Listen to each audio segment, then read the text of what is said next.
Hello guys, back to my channel Priyanka lifestyle ব্লগে তোমাদেরকে অনেক স্বাগত আর অনেক ভালোবাসা। আমি তো নিশ্চয়ই ভালো আছি, তোমরা নিশ্চয়ই আরো অনেকটা ভালো আছো। তো দেখো সকাল হয়ে গেছে, তোমাদের সবাইকে জানাই গুড মর্নিং।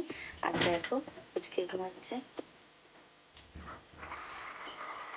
সবাই ঘুমাচ্ছে। তো চলো আমি এখন ব্রাশ করে নেবো, আর সারাদিন কি কি করছি তোমাদের সাথে ওটাই শেয়ার করবো। তো চলো ঘুম থেকে উঠে পড়া যাক। তো দেখো গাইস, ব্রাশ করতে চলে এসেছি।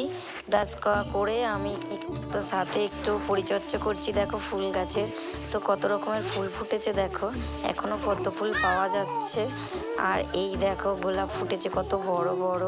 আর এই ফুলগুলোর কালারগুলো আমার খুব পছন্দ হয়েছে।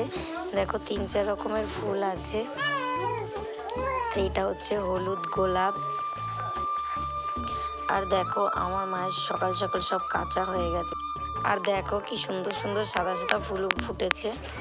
এবার দেখো আমরা সারাদিন খাওয়া দাওয়া কমপ্লিট করে তারপরে এই যে বাজারে চলে এসেছি একটু সরস্বতী পুজোর বাজার করতে। আমরা সবাই মিলে করি পুজোটা। তো দেখো সবাই মিলে চলে এসেছি একে একে বাজার করতে। বাজার করে সাথে বাজারের ঠাকুরটাও আমাদের সবার দেখা হয়ে গেল, খুব সুন্দর হয়ে। দেখো গাইস, পুজোর কেনাকাটা করে আমি চলে এসেছি ডাক্তারখানায়। ছুটিটার শরীর ভালো না, তাই জন্য ডাক্তারখানায় এসে দেখি আমার বোনও এসছে, বোনের মেয়েটাকে নিয়ে ডাক্তার দেখাতে। আবার দিদিও গেছে, দিদির ছেলেটাকে নিয়ে ডাক্তার দেখিয়ে নিয়ে এসে ডাক্তারবাবু বললো ঠান্ডাটা বুকে বসে গেছে, তাই নেবুলাইজার দিতে। দেখো নেবুলাইজার দিয়েছি। আর নেবুলাইজার দিতে দিতে আমারও গা প্রচণ্ড গরম হয়ে গেছিলো, প্রচণ্ডই জ্বর এসেছিল, যার কারণে আমি আর ঠাকুর আনতে যেতে পারিনি।